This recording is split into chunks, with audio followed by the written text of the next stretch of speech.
What not to do on the carnivore diet? We'll find out in today's video. Welcome back to my channel. If you're new here, hi, my name is Sylvia and I'm a big city mom and a carnivore coach.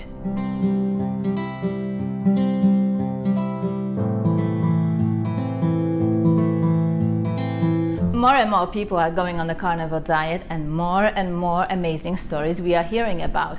And they are truly incredible. Some people are able to reverse chronic diseases with which they were putting up for many years. So results are hard to ignore, even though the mainstream paradigm is just the complete opposite.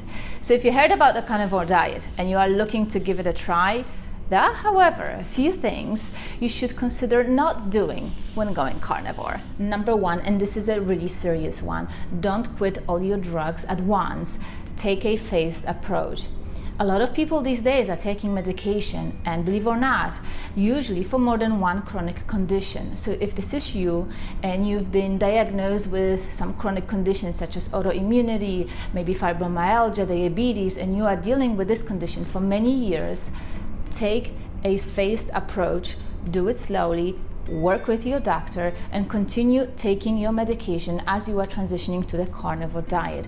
This is really important. If you just dump your drugs and go on carnivore diet, this is not going to be a pleasant journey and potentially bad for your health. A safer approach to transitioning to the carnivore diet while you are taking your current medication is to do it step by step. So, for example, week 1, you will remove dairy. And if dairy was a big part of your diet, then maybe you need to give yourself 2 weeks to adapt to not eating dairy. Now, after that period, you can remove another food group, let's say all the nuts and seeds, and then there you go. Week 3, all the leafy greens, and you progress until you get to a true carnivore diet. At the same time, you should be working with your doctor, and perhaps they can run some tests for you, and if it is appropriate to reduce the amount of medication, maybe you can do it if you are progressing so well. But it is important that it is you and your doctor's decision. There are 3 reasons why you need to stay on the current medication while going on the carnivore diet. Number 1, if you depend on medication to get through the day for the past few years, your body will still need it and will give you all kind of withdrawal symptoms if you drop them all at once. Number 2, carnivore diet comes with its own challenges and transition symptoms, and not all of them are all that pleasant. Number 3, it will take time for your body to rebuild its nutritional base. So you need to give yourself and your body time to transition to the carnivore diet, and while you're doing that, keep taking your medication. Number 2, don't quit too early. I'm sure you have seen some videos on YouTube of people going on the carnivore diet for 30 days and they're reporting amazing results, and that's probably true for people in their mid-20s. Now, if you have been on the standard American diet for the past 20 years, that transition and improvement won't be that fast. In my experience and the experiences of my clients, I see that it takes on average 3 months for people ages 40 and up to start seeing major improvements to their health. So don't give up after 30 days if you don't see major improvements to your health or elimination of your chronic fatigue. It just may take more time, and probably you are more of a rule than an exception. So don't give up. Don't quit it. It doesn't mean that the carnivore diet isn't right for you. It only means that your body needs more time and you need to put in more nutrients to recover and to function optimally. And number 3, don't give up on the carnivore diet just because you don't like to eat organ meats. You don't have to start week 1 of the carnivore diet by eating beef liver. In fact, you should eat the meats that you enjoy the most to satiety. And with time, as your palate changes and develops, you are likely to actually enjoy some of the organ meats. I used to eat organ meats prior to going on carnivore, and when I went on the carnivore diet, the liver actually tasted better, sweeter, and so you don't have to start with organ meat. And there are some alternatives too. For example, desiccated organ meat supplement. And even if that isn't an option, there are a lot of people that go on the carnivore diet and just thrive on muscle meat and maybe some bone broth. And I made a video about it a couple weeks ago, that there is actually vitamin C in muscle meats. It is just habitually not listed in the nutritional tables. So you can still thrive on a carnivore diet if you rely mostly on muscle meats. And number 4, don't quit the carnivore diet just because you ate something that isn't carnivore.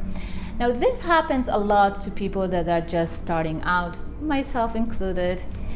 So when you eat something that isn't carnivore, let's say you said you weren't going to drink coffee, but you drank your favorite cappuccino, you had a piece of apple. Don't think that you ruined your diet and you have to start clean slate tomorrow, because this kind of thinking likely leads to you binge eating, because since my diet commitment is gone for today, I might as well eat everything that I wasn't supposed to. And today may roll over till tomorrow, and it may take days and weeks before you get back on track. So if you had a piece of an apple, a few grapes, a cappuccino, but everything else was good in your diet, don't think you quit it. Just get back on the saddle and keep going. You are doing well on your carnivore diet. And number 5, and I promise we are almost done, you don't have to be in ketosis to be successful on the carnivore diet. There is a group of people that just don't like to be in ketosis. They don't like the feeling of it, and they don't like the extra work that comes with it to be in ketosis.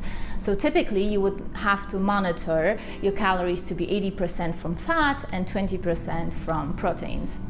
Now, that said, if you're just eating your favorite meats and fats to satiety without giving a single thought to ketosis, you are still likely to be in the low-grade ketosis for the very simple reason that you're not eating any carbohydrates, and the satiety level on the carnivore diet are so much higher that you won't eat as frequently, thus you will be in ketosis.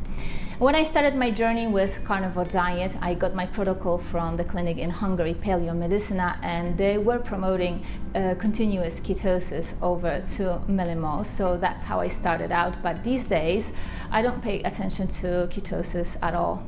And last but not least, don't be religious about the carnivore diet. The carnivore diet is here to heal you, to give you tons of energy, to give you evolutionarily the most appropriate foods, to make you feel great being in your own body. And that's about it. That's where it ends. No other philosophy or set of beliefs are needed around it. And also, don't criticize people that are about 90% carnivore. There are a group of people that will benefit more by having some carbohydrates in their diet.